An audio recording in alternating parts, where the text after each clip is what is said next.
Assalamualaikum warahmatullahi wabarakatuh. Bertemu lagi dengan saya Ibu Desi dalam mata pelajaran IPA kelas 8. Baik, apa kabar kalian semua? Semoga sehat-sehat selalu ya. Kali ini kita akan melanjutkan mengenai struktur dan fungsi jaringan tumbuhan serta teknologi yang terinspirasi dari struktur jaringan tumbuhan. Oke, tetap semangat ya, menyimak terus. Baik, kita mulai dari jaringan tumbuhan. Organ tumbuhan tersusun atas berbagai jenis jaringan ya. Ayo, ada yang masih ingat apa itu jaringan? Ya, jaringan adalah sekumpulan sel yang memiliki struktur yang sama yang membentuk suatu kesatuan untuk memberikan fungsi tertentu. Yang pertama di sini adalah jaringan meristem, di mana jaringan meristem yaitu jaringan yang sel-selnya aktif membelah diri secara mitosis. Nah, jaringan meristem disebut juga jaringan embrional. Jaringan meristem ini menyebabkan sel-sel tumbuhan semakin bertambah dan juga menyebabkan tumbuhan mengalami pertambahan tinggi dan juga volume. Jaringan meristem dibagi dua, yaitu ada jaringan meristem primer dan juga meristem sekunder. Meristem primer yaitu jaringan meristem pada tumbuhan yang sel-selnya aktif membelah, biasanya terdapat pada ujung batang dan juga ujung akar. Untuk meristem sekunder berasal dari sel-sel dewasa yang berubah sifat menjadi aktif untuk membelah kembali. Contohnya seperti kambium pembuluh dan juga kambium gabus. Kemudian yang kedua adalah jaringan dewasa. Jaringan dewasa yaitu jaringan yang bersifat non-meristematik atau jaringan yang tidak aktif membelah. Kemudian jaringan dewasa ini berasal dari pembelahan sel-sel meristem primer dan meristem sekunder yang telah mengalami diferensiasi sehingga memiliki fungsi tertentu. Jaringan dewasa terdiri dari jaringan pelindung, jaringan dasar, jaringan penyokong, dan juga jaringan pengangkut. Jaringan pelindung, yaitu contohnya adalah jaringan epidermis, di mana tumbuhan membutuhkan jaringan pelindung untuk melindungi bagian dalam tumbuhan dari berbagai pengaruh luar yang merugikan. Modifikasi dari sel-sel epidermis yaitu stomata, sisik, trikoma, dan juga duri. Kemudian jaringan dasar, contohnya adalah jaringan parenkim. Jaringan dasar merupakan jaringan yang hampir terdapat pada seluruh bagian tumbuhan. Jaringan dasar seringkali disebut jaringan pengisi. Pada buah dan umbi, jaringan dasar ini berdiferensiasi menjadi tempat penyimpanan cadangan makanan, dan pada daun menjadi jaringan palisade dan juga jaringan spons. Jaringan penyokong atau jaringan penguat. Jaringan penyokong yaitu jaringan yang berperan untuk menunjang bentuk tubuh tumbuhan. Jaringan penyokong ada dua, yaitu jaringan kolenkim dan juga jaringan sklerenkim, di mana jaringan kolenkim berfungsi menyokong bagian tumbuhan yang masih muda.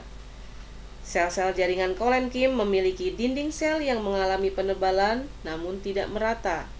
Sedangkan jaringan sklerenkim berfungsi menyokong bagian tumbuhan yang sudah tua. Jaringan sklerenkim merupakan jaringan penguat yang bersifat permanen.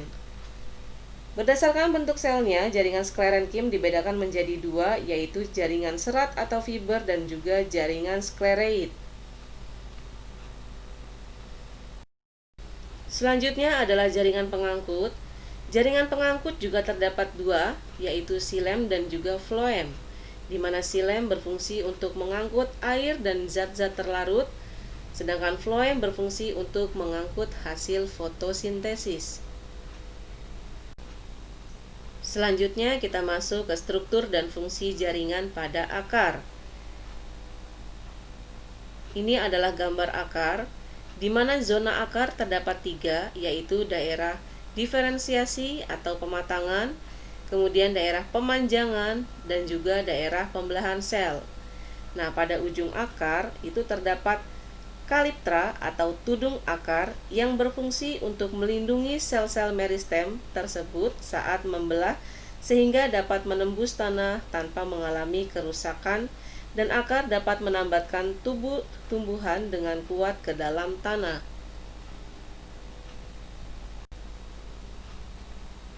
Bagian-bagian akar, yang pertama adalah epidermis. Epidermis yaitu bagian terluar dari akar. Fungsinya adalah melindungi bagian-bagian yang berada di dalamnya. Kemudian yang kedua adalah korteks, di mana korteks adalah tempat penyimpanan cadangan makanan. Kemudian lapisan terdalam dari korteks disebut juga endodermis yang membatasi korteks dengan silinder pusat. Kemudian pada endodermis terdapat pita Kaspari yang berfungsi mengatur jalannya mineral dan yang diserap oleh akar agar menuju ke silinder pusat. Kemudian selanjutnya silinder pusat yaitu tersusun atas jaringan pengangkut dan jaringan perisikal serta parenkim empulur. Selanjutnya adalah struktur dan fungsi jaringan pada batang. Ini adalah gambar dari batang tumbuhan dikotil, di mana struktur batang bisa dijelaskan di sini. Yang paling luar adalah epidermis, kemudian korteks, berkas pengangkut yaitu xilem dan floem, dan juga pada dikotil antara xilem dan floem ini terdapat kambium vaskuler yang aktif membelah.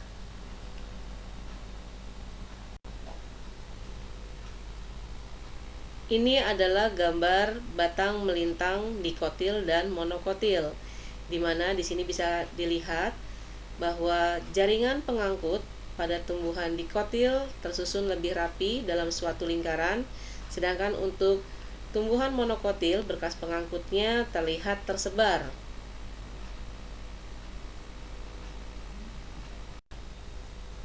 Selanjutnya, struktur dan fungsi jaringan pada daun.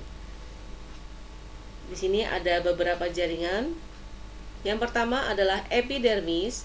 Fungsinya adalah melindungi jaringan di dalam daun. Kemudian yang kedua ada kutikula atau lapisan lilin, berfungsi untuk mengurangi penguapan.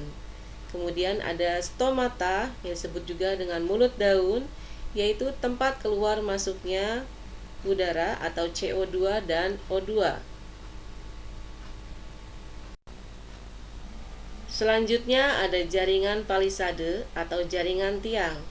Ciri-ciri jaringan palisade adalah bentuk jaringannya silinder, kemudian padat, bentuknya menyerupai tiang, dan mengandung banyak klorofil. Jaringan palisade juga tempat terjadinya fotosintesis. Kemudian jaringan spons atau biasa disebut juga dengan jaringan bunga karang. Ciri-cirinya adalah sel tidak teratur, kemudian jaringan tersusun longgar dan mengandung klorofil, sehingga jaringan spons juga sebagai tempat terjadinya fotosintesis. Kemudian xilem dan floem yang berfungsi, xilem mengangkut air dan mineral, sedangkan floem berfungsi mengangkut hasil fotosintesis. Berikut adalah gambar penampang melintang pada daun, di mana dari luar di situ ada lapisan kutikula atau lapisan lilin, kemudian di bawahnya ada jaringan epidermis, kemudian di bawah jaringan epidermis ada jaringan palisade atau jaringan tiang, ya, dan juga ada jaringan spons atau jaringan bunga karang. Nah, jaringan palisade dan jaringan spons inilah yang tempat terjadinya proses fotosintesis. Kemudian juga bisa kalian lihat di situ ada jaringan xilem dan juga floem sebagai berkas pengangkut pada tumbuhan.